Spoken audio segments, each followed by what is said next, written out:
यह मेरी चेतावनी भी है और बताया हुआ तुम्हारा अपना भविष्य भी, जिसे मैं रच ही चुका हूँ, क्योंकि क्या अब तक हर जन्म में करते रहे हो और मेरी वाणी पढ़ने और सुनने के बाद भी करते जा रहे हो। यह मुझसे छिपा नहीं। मेरी दृष्टि में सभी कुछ जो हो चुका वह भी स्पष्ट है, जो करने जा रहे हो वह भी स्पष्ट है। आगे जो अनेकों वर्षों तक जब तक जीवित हो करते रहोगे या करोगे वह भी मेरे समक्ष तो स्पष्ट है ही। फिर भी यह तो मेरा वचन ही था कि यदि स्वयं जीवन को मेरे हाथों में सही अर्थों में सौंप दोगे तो तुम्हारे जीवन की हर स्थिति को अपने ही हाथों संभालूंगा भी मैं। गुरुर्ब्रह्मा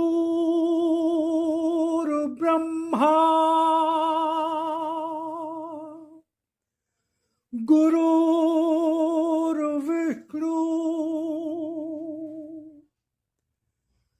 गुरुर्देवो महेश्वरा गुरुर्साक्षात् परब्रह्म तस्मै श्री गुरुवे नमः।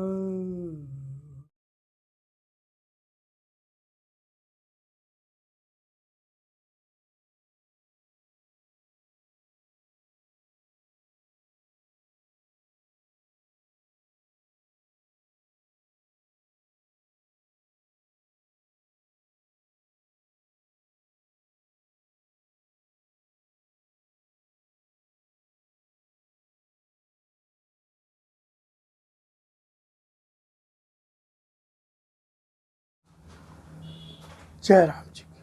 ओम शिवाय। नमस्कार। भगवान की वाणी भक्त और भगवान आदेश है ईश्वर का। भाग 6 अध्याय 43 भगवान की वाणी का हम पाठ करेंगे और आपसे आग्रह है कि एक एक शब्द को बहुत ध्यान से सुनेंगे, क्योंकि ये भगवान की वाणी भगवान की ही वाणी। जैसे गीता भगवान श्री कृष्ण के मुख से श्रीमुख से श्री अर्जुन जी को प्राप्त हुई और संपूर्ण विश्व के लिए कल्याणकारी हुई, उसी तरह से आज वही भगवान श्री कृष्ण लिप रूप में परम पूज्य देवी माँ के माध्यम से उसी गीता को नए रूप नए कलेवर में पुनः प्रस्तुत कर रहे हैं। तो इसको आप बहुत ध्यान से सुनेंगे। तो आदेश है ईश्वर का, भाग 6 अध्याय 43। जीवन को विषमताओं और जटिल रूपों का ढेर बनाने का अभ्यास न डालो। 11 फरवरी 1996 को ये वाणी लिप रूप में प्राप्त हुई। जीवन को विषमताओं की गठरी न बनाओ। जितनी भी विषमताओं को जमा करते रहोगे, जीवन विषम से विषमतम परिस्थितियों का दास बनता चला जाएगा। और क्या कह सकते हो कि इस तरह का जटिल बनता हुआ जीवन स्वयं तुम्हारे अपने लिए ही विषम परिस्थितियों के जाल में फंसकर तड़फड़ाएगा नहीं। विषमता जीवन का लाभ नहीं होती। विषमता से मन में तनाव और जीवन में कठिनाइयाँ आ जाती हैं। इसलिए जब भी मन किन्हीं स्थितियों को लेकर नए नए उपद्रव करने लगे, उस उपद्रव से सचेत हो जाना, क्योंकि इस उपद्रव में तुम्हारे जीवन में बहुत कुछ हानि हो सकती है और यह अंदर की कुछ टूट फूट भी पैदा कर सकता है। शक्तिहीन तो करेगा ही। समाज और परिस्थितियों से हारो मत। उन्हें जीवन में आगे बढ़ने का रास्ता बना लो। जीवन के हर दरवाजे उन स्थितियों में खुल भी जाते हैं जब मनुष्य मेरे साथ चल रहा होता है, क्योंकि अलग अलग कारण होते हैं। प्रत्येक मनुष्य के जीवन में आने वाली विषमताओं के, इसलिए हर एक के जीवन के साथ हर उपचार लाभ भी नहीं देता।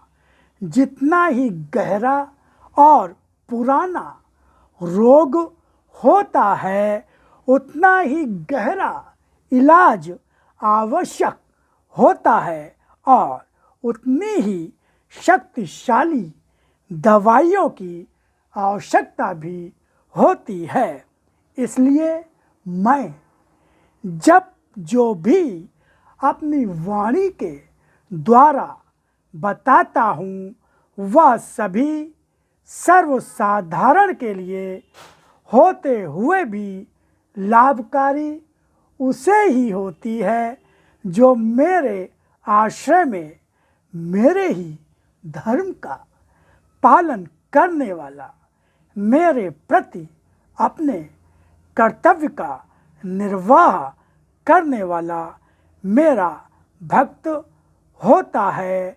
इसलिए मैं रास्ता सभी के लिए बताते हुए भी अपने भक्त के साथ तो उसके जीवन का रास्ता भी हूँ, जीवन की गति और शक्ति भी हूँ और जीवन का हर द्वार खोलकर आगे बढ़ाने वाला भी हूँ और हर स्थिति में उसका आधार भी हूँ और जीवन को संभालने वाला भी। सत्य को पहचानो। सत्य जटिल भी नहीं है, उसका मार्ग विषम भी नहीं है। जब स्वयं तुम ही विषम होते हो, तब गिरना भी विषम लगता है। भक्ति और पूजा भी विषम अर्थात कठिन लगता है। और इतना ही नहीं, स्वयं मैं भी विषम लगता हूँ, मगर मैं विषम हूँ नहीं। विषमता दिखाने वाले के लिए तो विषम भी हूँ। जटिलता और कुटिलता लेकर आने वाले के लिए मैं जटिल भी हूँ और कुटिल भी हूँ। मैं मगरमच्छ भी हूँ।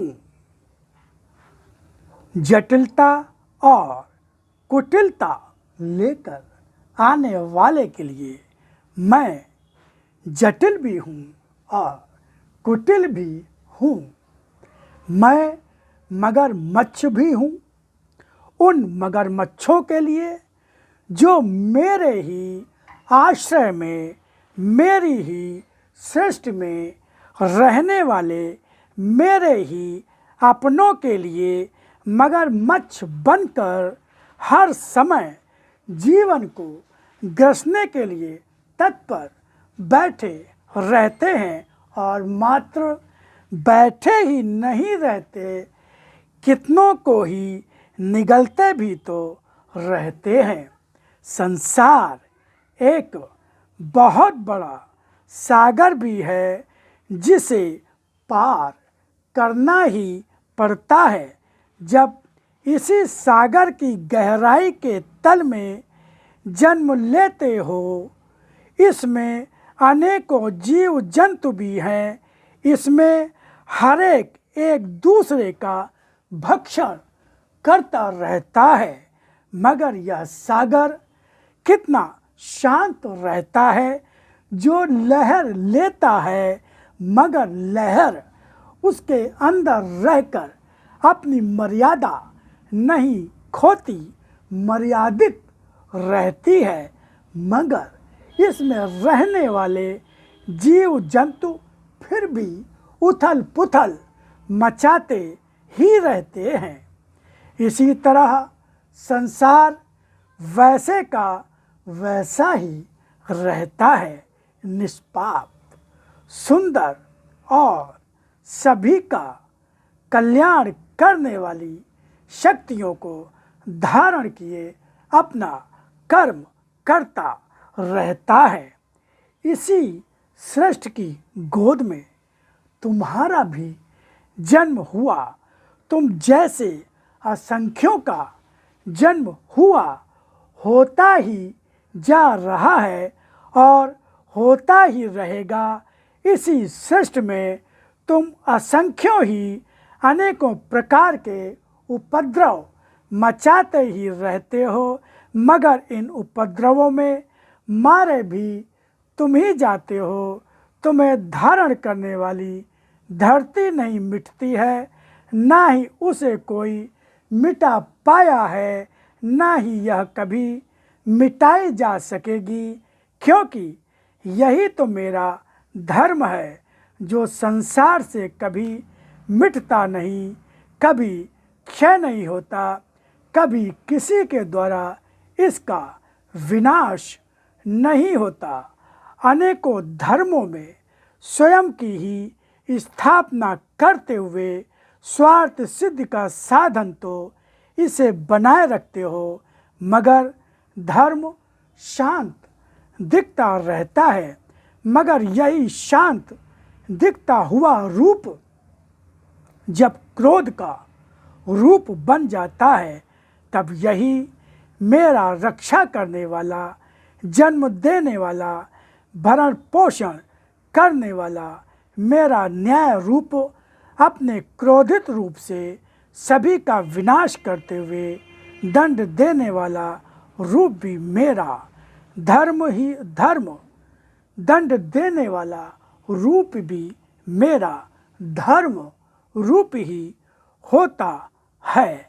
जब जब जीवन में धर्म की मर्यादा का उल्लंघन करोगे, यह लक्ष्मण रेखा को पार करने के अपराध का दंड रावण अथवा आसुरी शक्तियों द्वारा अपहरण अवश्य ही होगा।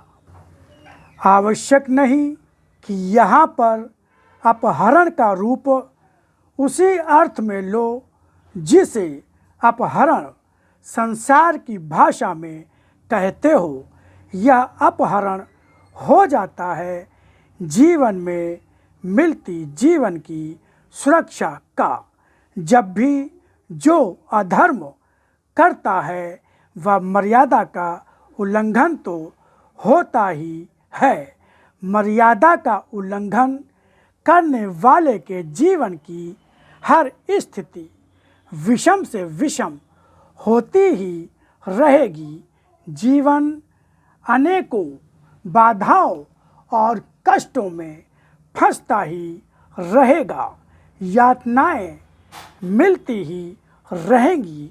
यह मेरी चेतावनी भी है और बताया हुआ तुम्हारा अपना भविष्य भी, जिसे मैं रच ही चुका हूँ।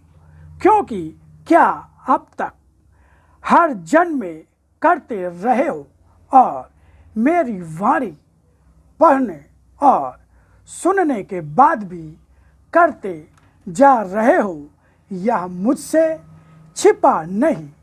मेरी दृष्टि में सभी कुछ जो हो चुका वह भी स्पष्ट है, जो करने जा रहे हो वह भी स्पष्ट है। आगे जो अनेकों वर्षों तक जब तक जीवित हो करते रहोगे या करोगे वह भी मेरे समक्ष तो स्पष्ट है ही। फिर भी यह तो मेरा वचन ही था कि यदि स्वयं जीवन को मेरे हाथों में सही अर्थों में सौंप दोगे तो तुम्हारे जीवन की हर स्थिति को अपने ही हाथों संभालूंगा भी। मेरा आश्रय पाकर क्या कभी जीवन में कठिनाइयाँ आती हैं, लेकिन क्या मेरे आश्रय में रहने वाले के मन, विचार, भाव, शब्द और कर्म क्या कभी जटिल भी होते हैं? सरलता दोष नहीं होती। सरलता मन की जटिलता से मुक्त मन वाले के पास ही होती है। सरल मन का ही तो विश्वास हूँ मैं। तुम्हारी आँखों से झांकता हुआ रूप ही तुम्हारे अंदर के रूप को हर क्षण ही प्रत्यक्ष करता रहता है।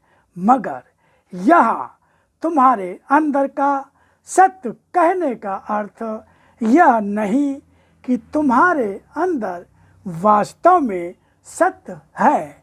उस ओर मैं इंगित कर रहा हूँ। मैं इंगित कर रहा हूँ तुम्हारे अंदर के उस सत्य की ओर कि अगर चोर हो तो आँखों में चोरी बस जाती है, सरल हो तो आँखों में सरलता बस जाती है। अगर अपनी वृत्तियों के अधीन मन वाले हो तो तुम्हारी वृत्तियों के अधीन होने की चमक आँखों से झांककर स्वयं तुम्हारी ही अपनी पहचान देती हुई सत्य दिखा देगी। आँखें सत्य होती हैं क्योंकि आँखें और आँखों की ज्योति सत्य ही है। उसका प्रयोग तुम किसी भी प्रकार करो वे आँखें सत्य ही रहेंगी। उन आँखों की भाषा भी सत्य ही रहेगी। मगर वह भाषा और भाषा का पढ़ने वाला उन आँखों में प्रखर होते हुए जीवन के रूप को समझने वाला मैं ही तो हूँ। यही तो वह सत्य है जिससे न तुम छिपा सकते हो न तुम बच सकते हो। इसलिए अभ्यास डालने का प्रयत्न करो कि तुम स्वयं को विषमताओं और जटिल रूपों का ढेर न बनाओ।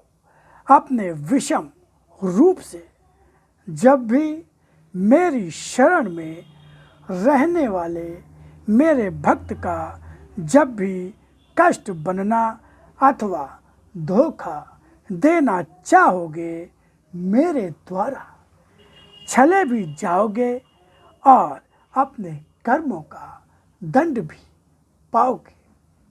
तो ये आपने भी सुना अध्याय 43 जीवन को विषमताओं और जटिल रूपों का ढेर न बनाओ। इसके बाद जो आगे का संस्करण होगा अध्याय 44 6/44 6/44 भक्ति करो तो ऐसी भक्ति करो जो संपूर्ण सत्य रूप में हो और भक्ति भी सत्य की हो। तो इसको सुनिए, क्योंकि आज का इतना विभत्स अराजक माहौल, वातावरण, माँ बेटों की हत्या कर रही है, बेटे माँ और पिता की हत्या कर रहे हैं, न बॉडीगार्ड बचा पा रहे हैं, न शरीर की ताकत काम आ रही है, न अस्त्र शस्त्र काम आ रहे हैं। कौन अपना, कौन पराया, कौन कब धोखा देगा, कौन कब विश्वासघात करेगा। तो ऐसी स्थिति में भगवान ने कहा कि आज के समय में विशेष तौर से वही सुरक्षित है जो मेरी शरण में है, मेरे चरणों में है। तो आज भगवान स्वयं बता रहे हैं, क्योंकि गीता रामायण से तो हम समझ नहीं पाए, गीता भी रट गई, रामायण भी रट गई, प्रवचन उपदेश देते हैं, भक्ति भी करते हैं दिन रात अपने अपने तरीके से। तो भगवान कैसी भक्ति चाह रहे हैं, वैसी भक्ति करो, तभी तो भगवान की कृपा, दया, शांति, आनंद प्राप्त होगा। तो इसको बार बार सुनिए, फिर आगे हम आपसे पुनः वार्ता करेंगे, भगवत चर्चा करेंगे। ओम श्री ओम श्री।